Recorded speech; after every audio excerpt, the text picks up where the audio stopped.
Because her husband was infertile, the young woman went to the housekeeper for help every day.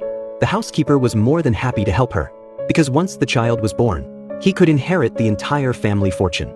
The two were completely immersed in happiness, completely unaware. The manor's driver was hiding nearby, watching everything. The next morning, when Elizabeth walked out of the housekeeper's residence, she was still immersed in the happiness of last night, completely unaware of the driver's dark gaze.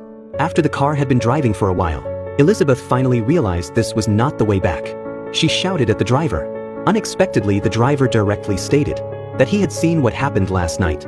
It turned out that Elizabeth and the driver had also had an affair. However, after some time, Elizabeth ended the relationship unilaterally, but the driver was still obsessed with her. He questioned Elizabeth why she would rather choose the old housekeeper than him.